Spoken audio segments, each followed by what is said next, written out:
Hey everyone, my name is Lydia, and this is what I wish they taught me about econometrics and introduction.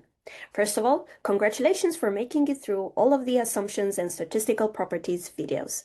Now, let's put that knowledge into practice, because there will surely be at some point either a quiz, an assignment, or an exercise that you might see in any of the books that you are consulting where you will be asked to put all of the assumptions, all the statistical properties into play.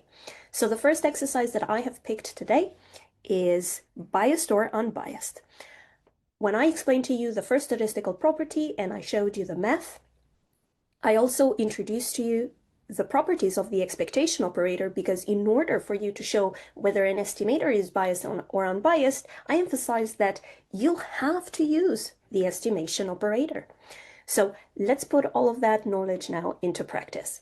Let's consider the model that I have shown in this page, and let's also assume that the following assumptions are holding. So as you can see, this is a list of the first four or five assumptions, because we know that this also means that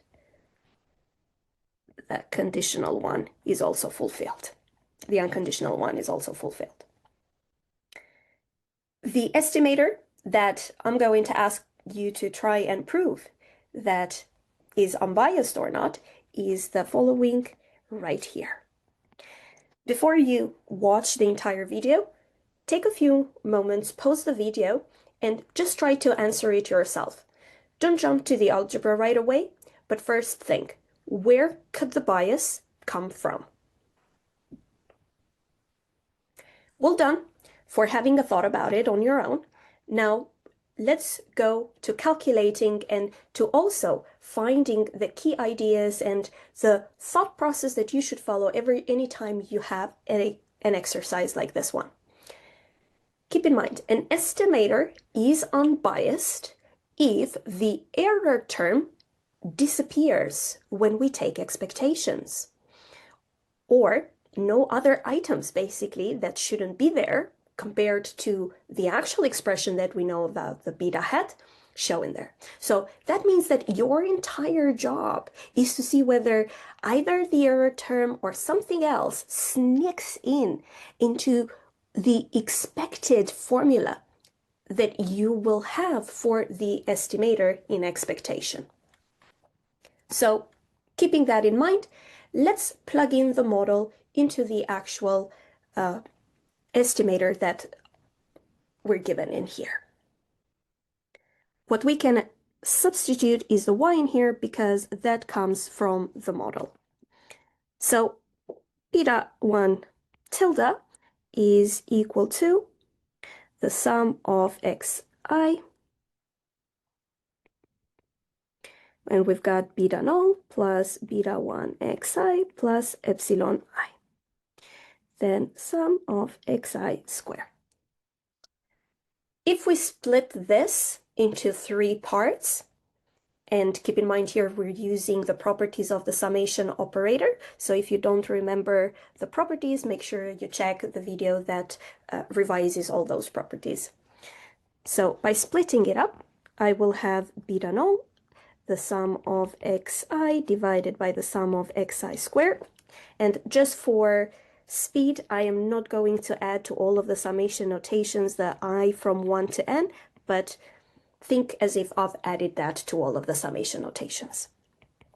Plus beta 1, sum of xi squared divided by the sum of xi squared, and then finally the sum of xi epsilon I divided by the sum of xi squared. Now, if we simplify, it's very easy to see that this and this will cancel each other out, which means that in the actual expression of the beta 1 tilde, we also have the beta 1. Great. However, we have two elements in here, and remember, our task was to make sure that nothing else apart from the beta 1 actually sneaks in, because if the first statistical property is to be satisfied and we have an unbiased estimator, it means that after I do all of my computations, I should be getting to the expectation of the beta 1 tilde being equal to exactly beta 1. So right now we have the beta 1 part, but it seems that we also have something else, and we have to make sure that something else, is that equal to 0 or not? So let's check both items one by one to see whether they will keep appearing or they will somehow turn into 0. And keep in mind, we have to check that the expectation of the beta tilde is actually beta. So that means to the expression that we have right now, we're going to add the expectation everywhere, okay? And using the expectation formulas, we know that the properties, we know that expectation of beta 1 tilde is going to be equal to, I'm going to put for ease of reference the beta 1 right in front, and I'm then going to have beta null.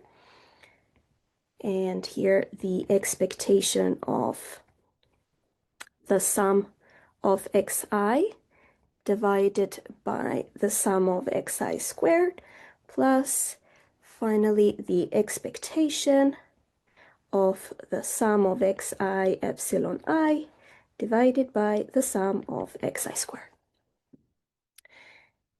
The first thing that we said we have to make sure doesn't sneak in is the epsilon. So let's see if now we can make use of any assumptions or properties that we know that can get rid of that. When we did the logic of the algebra of the OLS, we actually used the law of iterated expectations to actually prove that the expectation of the sum of xi epsilon I is actually equal to the sum of the expectation of xi epsilon I, which is equal ultimately to the sum. So this is the exact point where we applied the law of iterated expectation, to the sum of the expectation of xi times the conditional expectation of epsilon I on xi. And because we have been told in the actual assumptions that the conditional expectation is equal to 0, since this expression in here is equal to 0, it means this entire bit is going to be equal to 0.